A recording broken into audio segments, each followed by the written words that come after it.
Ajá, arroba Kikosis GB, Kikosis KICO, arroba Kikosis GB, G de gato y B pequeña, y además arroba Globovisión, para que nos manden sus mensajes y se comuniquen con nosotros. Mercedes Malavé, fíjate, ¿cuál es la diferencia entre, porque después de lo ocurrido en Bolivia salió un gente que decía, hay que copiarse a Bolivia, salir para la calle, y hasta que, calle sin retorno. Pero resulta que aquí hubo un 11 de abril, y a la gente se le olvida eso. Después del 11 de abril, Chávez cuando regresó al poder cambió los mandos, interfirió la Fuerza Armada y se encargó de que no le pasara más nunca lo que le pasó, sobre todo porque él era militar, él conocía la Fuerza Armada. De manera que la Fuerza Armada hay que verla bien en el contexto en el que está. El pretender desde afuera, sin un discurso convincente, sin una política, sin una estrategia, producir un cambio de pensamiento en la Fuerza Armada para que vaya y tú me madures, eso es una cosa loca. Eso es como pescar en el Guaire, pues, para ponerte un ejemplo, ¿no? Porque la Fuerza Armada actúa como cuerpo. Y la Fuerza Armada, es obvio, se nota, se ve, que siente como todo el mundo el país y cómo está, y su destino y sus problemas. Solo que por vía electoral, por vía de la Constitución, respaldaría cualquier cambio, pero nunca por la vía de la insurrección, porque desde 1958 hasta nuestros días nadie ha podido, conspirando, ni siquiera la izquierda, con el carupadazo y en el porteñazo pudieron derrotar al Ejército Nacional. Douglas Bravo encontró 5.000 hombres, tenía la FAL cuando estaba en lucha armada. No ha podido, no pudo Carmona, no pudo Chávez, y sin embargo se insiste en una fractura militar con un discurso que tiene esta perlita. El TIAR, no un grupo de países, en última instancia formó un ejército y meterse para acá, o la intervención americana. La intervención americana es decirle al Ejército Nacional, te voy por ti, te voy a sacar y te voy a dar unas cachetadas, un plomo, cosas, y te destruyo, te intervengo. ¿Cómo vas a tú convencer a la Fuerza Armada frente a semejante amenaza de que te apoye? Y luego, desde el punto de vista conceptual, que los militares vuelvan a sus cuarteles, pero eso es un retroceso. Los militares ahorita tienen 35% de los cargos públicos, tienen bancos, manejan casa familia, computadora, tienen carro, cosas, tienen unos beneficios buenos porque los cuidan. Entonces, ¿cómo vas a sustituir eso? Diciéndole, vete para tu casa otra vez. Y luego mandando marcha, esas ya las hicimos, esa marcha para Fuerte Tiuna, las hicimos, por cierto, nos cayeron a bombazos, yo todas estuve. Entonces, no hay una reflexión sobre el tema militar para hablarle a los militares de tú a tú, como venezolanos que son. Dos cosas sobre el tema militar. La primera es que si algo ha caracterizado las relaciones con los militares ha sido la contradicción. Eso que tú has dicho, le decimos una cosa, queremos ser amigos, queremos estar cerca, pero después vamos a enfrentarnos con los militares y se producen choques, se exponen a la violencia, al insulto, bueno, a todas las cosas que hemos visto. El viernes veía unas imágenes de la UCB, los muchachos hacían presión contra los escudos estos, hacían presión un tiempo, después decían pare, entonces después iban y le entregaban una flor por tus hijos, por tu familia, porque tú también estás pasando trabajo. Bueno, eso es una contradicción, ¿no? No los expongas a esa presión de calle si lo que quieres es reconciliarte con ellos.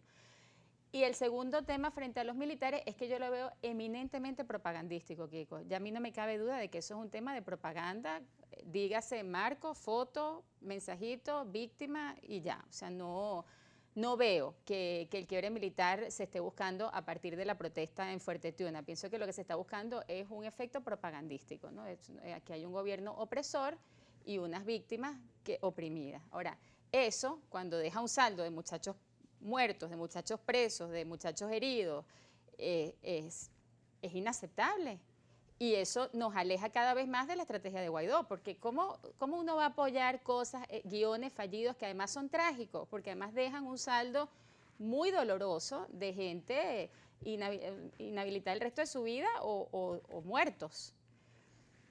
Nosotros hemos dicho que el país necesita entrar en una dinámica electoral y que la protesta, la conducción de la protesta, que es lo que ha faltado, porque la gente está para protestar y mucha gente sale a protestar frente a los llamados, bueno, cada vez ha salido menos gente, pero yo creo que el sábado se recuperó un poco el volumen de las cosas, también por lo que pasó en Bolivia. La protesta tiene que tener una conducción y frente a la calle sin retorno nosotros hemos dicho condiciones electorales sin retorno, exigir condiciones electorales, elecciones libres en Venezuela. Luchar por elecciones libres debería ser el lema, la conducción, el objetivo de la protesta ciudadana. además es lo que acompaña lo que está pasando en la política, porque vemos una mesa de diálogo nacional centrada en el tema electoral, en la mesa parcial para llegar a acuerdos en materia electoral. Un comité de postulaciones en la Asamblea Nacional, donde se incorporó el chavismo y van a poner a postular a sus candidatos. Vemos que la política, el dinamismo político ha entrado en una dinámica de acuerdos alrededor de una estrategia electoral, porque los demás acuerdos parciales no se han discutido, de lo que se está hablando es del tema electoral, y en eso coinciden el espectro político democrático y también los chavistas. La protesta no puede ser un sabotaje o una cosa o un lema contradictorio a esto que venimos observando que se está produciendo en política. Tiene que acompañar eso. Y la presión que hay que ejercer aquí desde muchos puntos de vista, pero la protesta es uno de ellos, tiene que ser para lograr lo antes posible que haya elecciones libres en Venezuela, que se nombre un nuevo CNE, que se legalicen los partidos políticos. Dicen, la protesta sin colores políticos, sin colores partidistas, pero si lo que necesitamos es que recuperen los partidos políticos. La razón por la que la gente no vota es porque los partidos están inhabilitados. La mayoría de los partidos, bueno, vamos a protestar para que legalicen a los partidos políticos, para que inicie en Venezuela un proceso de legalización de los partidos, podamos tener partidos, podamos tener rectores, podamos tener condiciones, y luego vamos a la protesta ciudadana a exigir que se cumplan esas condiciones hasta el día de la elección, y que continuemos por una dinámica electoral, donde la protesta y las elecciones sean las dos caras de una misma moneda, que es la lucha de los demócratas de Venezuela por conseguir alternabilidad y libertad en el país. Mira, tú estás en unos chats que nosotros creamos, tú estás en todos, para en ayudar. casi todo, no me mientas. Mira, hay uno que no. Ah.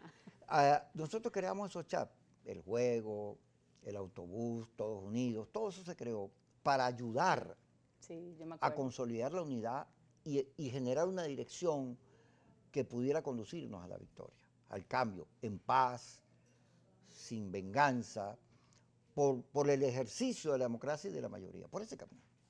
Eso terminó convertido, esos chats, en una fractura, porque hay unos grupos anti-Guaidó a muerte y hay unos grupos pro-Guaidó a muerte.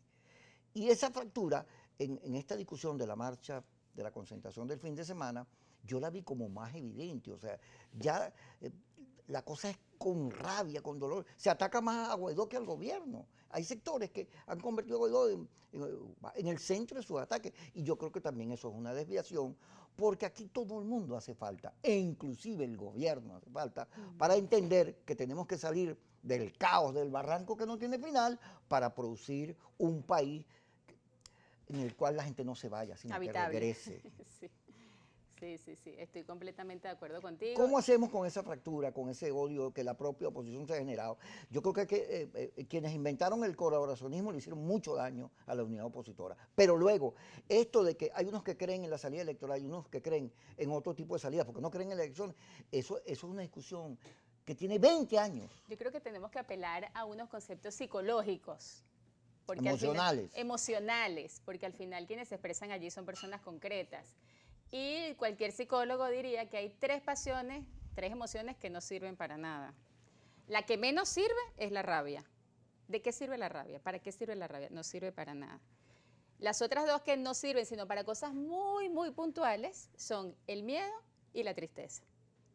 Uno, si quiere tener calidad de vida, una vida manejable, feliz, pues tienes que tratar de dominar esas tres pasiones, la rabia, el miedo y la tristeza.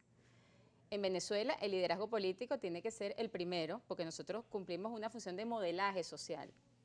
Es muy importante, ¿sabes? Por eso yo digo que la responsabilidad es el valor político más importante, porque nosotros modelamos a las personas. Tenemos que empezar por dominar esas tres emociones y tratar de entendernos con los que no están de acuerdo. Yo no me metí en política para estar discutiendo todo el tiempo con gente que opina exactamente igual a mí. Bueno, ese no es el terreno de la política. Métete en un club de fans, métete en una filatelia, métete en algo donde todo el mundo piense igual. Pero el que quiera hacer política tiene que entender que tiene que orientar sus emociones hacia el objetivo principal de la política, que es entenderse con el distinto. Esos grupos se crearon porque queríamos una salida pacífica, constitucional, etcétera. Pero yo creo que se crearon, Kiko, sobre todo por la necesidad de debatir. De discutir. Frente a una estrategia que decía, aquí no se puede discutir nada, aquí todo es fuerza y fe, todo es, tengan fe, vamos bien, no se preocupen, no podemos develar la estrategia porque la estrategia es secreta, la estrategia es misteriosa, la estrategia la deciden en otro lado. Y frente a eso, pues bueno, las mismas resortes políticos de la sociedad hagan, y ahora con las nuevas tecnologías hacen que la gente inmediatamente diga, no, bueno, ya va, o sea, nosotros tenemos que drenar por algún lado, la política en parte es eso. Y entonces empezaron a crear esos grupos de debate y deliberación porque son intrínsecos a la naturaleza humana. Claro, pero su objetivo, el debate, la unidad, la corrección de errores, no se cumplió, terminaron siendo pirañas. Vamos a ir al corte y cuando regresemos seguimos hablando con Mercedes Malaver aquí en su Kikosis en Globovisión y como ella dice, hablando de estas cosas emocionales y políticas. La razón.